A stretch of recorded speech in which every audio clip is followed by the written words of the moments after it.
esse documento atestava isso. Há 10 anos atrás. Foi uma arruaça no mundo inteiro, não sei se você se lembra, né? Os jornais do mundo inteiro dizendo que a Igreja católicos criticaram o documento, protestando porque esse cardeal Ratzinger é um louco, acelerado, né? Que não tem cabimento, isso é um ato de imperialismo religioso, a Igreja Católica querer impor ao mundo que somente Jesus salva. E, no entanto, é isso mesmo que nós acreditamos. Quantos pastores evangélicos, o próprio cardeal Ratzinger na época dizia, quantos pastores evangélicos escreveram depois para o cardeal Ratzinger agradecendo. Por quê? Porque só a Igreja Católica é que tinha condições de fazer uma declaração dessas com repercussão mundial. As igrejas evangélicas estão presentes no mundo inteiro, sim, mas nós sabemos que elas não têm um órgão mundial, né? Um órgão internacional que tenha a abrangência do Vaticano. Então, somente a Igreja Católica que podia fazer um documento e uma declaração que dissesse com toda clareza e todas as letras: somente Jesus Cristo é o caminho de salvação. Para sairmos desse relativismo religioso, não é? Então, esta é a grande realidade que precisa ser transmitida, essa catequese mais óbvia, né? Eu me lembro na época, um grande amigo meu, que hoje é bispo auxiliar de Aracaju, Dom Henrique Soares, né? Precisa convidar Dom Henrique para vir aqui no seu programa. Foi meu colega, nós fomos diáconos, seminaristas juntos. Já convidei Dom Henrique para vir aqui, falta só a gente marcar uma data para ele vir aqui. Que bom, ótimo, né?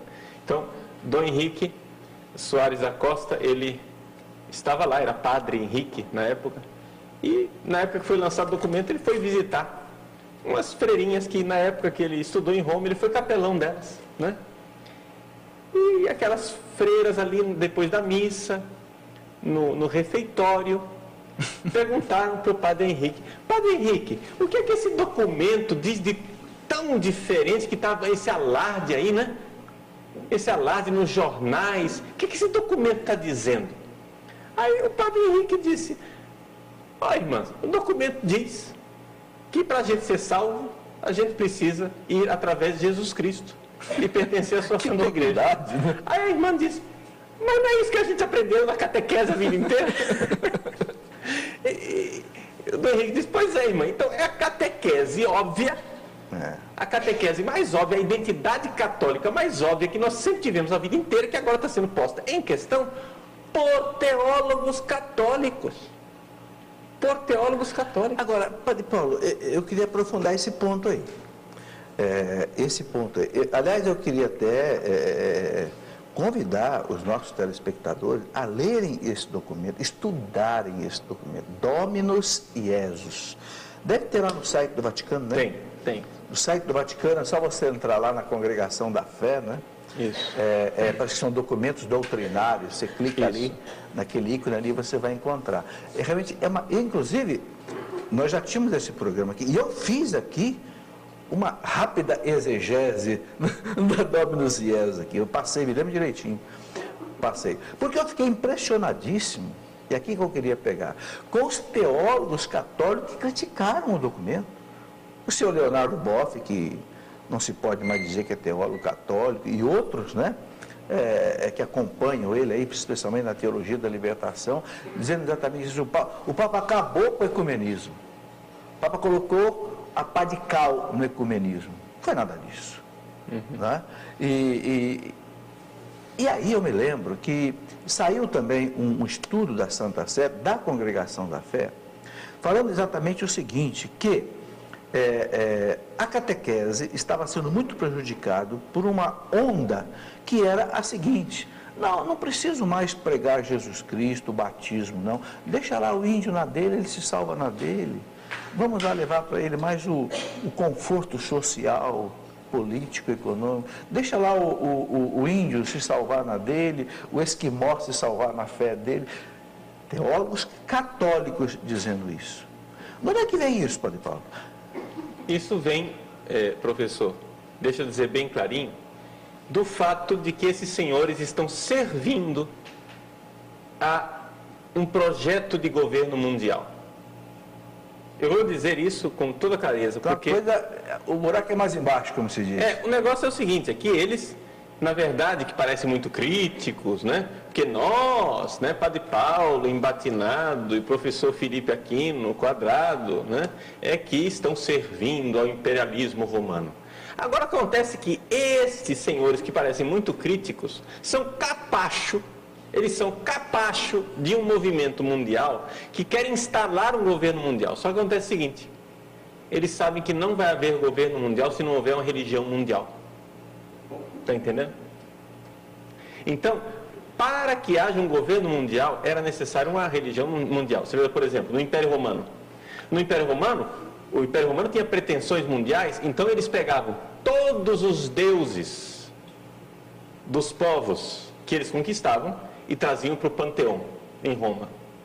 Porque aí os povos pensavam, não, então nosso Deus está lá, então Roma é a cidade sagrada, lá é que nós temos que oferecer o sacrifício, lá é que nós vamos nos unir. Então era uma forma de conquista, ou seja, a religião como serva de um poder político. Está entendendo? Então, esses senhores que parecem muito críticos, né, que parecem muito independentes, etc. e tal, na verdade são servos, capachos, servis de uma iniquidade terrível, que é um governo mundial que está sendo preparado por esse globalismo. Então, para eles, qual é o grande empecilho deles? O grande empecilho é que eles precisam dissolver Jesus e transformar Jesus numa fábula. Por quê? Porque, qual é a fé cristã? Vamos aqui conversar, nós cristãos aqui, eu católico, você talvez seja católico, quem sabe você é evangélico, ortodoxo, eu não sei. Se você é cristão, o que é que nós cristãos acreditamos? Nós cristãos acreditamos que Jesus é o Filho de Deus que se fez homem. Ora, único, né? Único. Isso significa o seguinte... Não tem outro. Significa o seguinte, que se isto é verdade, o cristianismo tem algo que nenhuma outra religião tem. Buda não é o Filho de Deus que se fez homem. Nem os budistas pretendem isso. Não é? Confúcio não é o Filho de Deus que se fez homem. Maomé não é o Filho de Deus que se fez homem. Nem os muçulmanos pretendem que seja. Mas o cristianismo tem uma pretensão. E essa pretensão do cristianismo é que impede, porque se Jesus é o Filho de Deus, então nós temos algo que nenhuma religião tem, isso nos põe num patamar diferente. Mas a gente pode continuar conversando sobre isso depois. Está na hora do intervalo, mas é bem rápido e a gente já volta daqui a pouquinho. Ok, vamos continuar conversando com o Padre Paulo. Nós estamos aqui, Padre Paulo, falando de catequese, né? E eu lembrava desse documento, né, de um cardeal, se não me engano, cardeal Tonco, tem um cardeal Tonco? Tonco, sim. Tonco, sim. Ele acho que cuidava da evangelização dos povos. Evangelização dos povos. E ele, exatamente num documento dele, que eu não me lembro agora o título, ele estava muito preocupado com isso. Quer dizer, ele dizia, então vai chegar um ponto que aquela palavra de Jesus, ide, ensinar o evangelho a todas as criaturas, vai cair por terra. Se cada um se salva dentro da sua própria religião, quer dizer, todas as religiões são boas, então o cristianismo fica pulverizado nesse contexto. Exato, exato. Porque essa é a realidade que está acontecendo e infelizmente, por obra dos próprios cristãos. Entende? Ou agentes do inimigo dentro do cristianismo, né? Não sei o que é isso. Mas o que está acontecendo? Os próprios cristãos estão diluindo a pessoa de Jesus Cristo. Entende? Então, o que eu dizia antes do intervalo. Se Jesus é o Filho de Deus, concretamente, ou seja, um homem real, concreto, histórico, nascido em Belém, que viveu em Nazaré, que morreu em Jerusalém, ressuscitou ao terceiro dia, subiu aos céus, muito bem. Se este homem é o Filho de Deus, então o cristianismo tem algo que nenhuma religião tem. Nós temos algo que é ímpar. Deus se fez carne. As outras religiões podem dizer, não, nós temos uma forma de contato com Deus transcendente, etc. Mas uma realidade histórica, concreta, real, palpável, de carne e osso, só os nossos cristãos é que temos. Então, não dá para você fazer pluralismo religioso com isso, porque qual é o ícone máximo do pluralismo religioso, né? Aqui, ultimamente, está se usando muito essa comparação. Inclusive, fiz esses dias, professor, no meu site, fiz um podcast falando um pouco disso, né? Falando dessa realidade do pluralismo religioso. E eu falava que a comparação que eles usam é a famosa comparação do elefante e dos cegos, né? Ou seja, 5 cegos. Um cego veio ver o que era o elefante, ele foi e agarrou a pata do elefante. Ah, o elefante parece uma coluna. Aí o outro agarrou o rabinho e disse, não, parece um espanador. Outro agarrou a orelha e disse, não, parece um pedaço de couro.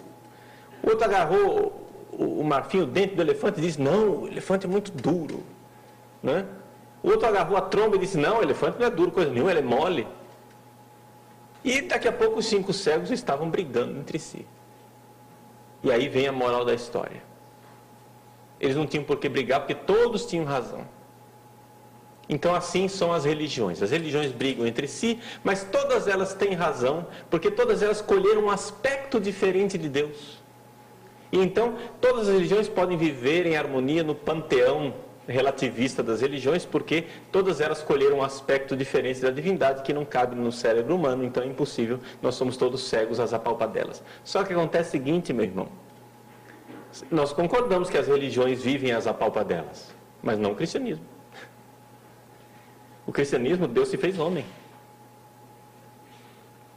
Não é? Então, não é que nós escolhemos um aspecto de Deus, Deus veio. Então isso nos coloca num patamar diferente das outras religiões. Então, dá para entender que se a gente tiver a fé católica tradicional, não dá para fazer relativismo religioso e não dá para conviver no panteão das religiões. E é exatamente isso que a Dominus Jesus tenta transmitir para a gente, né? Exato. A Dominus Jesus tenta nos transmitir que Jesus, a encarnação do Verbo, tem consistência ontológica. Isso o próprio cardeal Ratzinger falou quando apresentou o documento, não é? E que, portanto, nós temos algo de único. Não é? Nós temos algo de único. Aí o que é que os teólogos fazem? Eles pegam e diluem Jesus. Não, não é bem isso, você não entendeu. Você quando diz assim que Jesus é o Filho de Deus, mas é que todos nós somos filhos de Deus. Quando a gente diz que Jesus ressuscitou, não é isso, é que, na verdade, a causa de Jesus continua viva no nosso coração. Ou seja, eles pegam tudo aquilo que nós, católicos, normalmente acreditamos como verdade de fé real, concreta, real. Você lembra que é real? É uma coisa que existe, mesmo que eu não creia, mesmo que eu não pense, mesmo que eu não concorde. Né?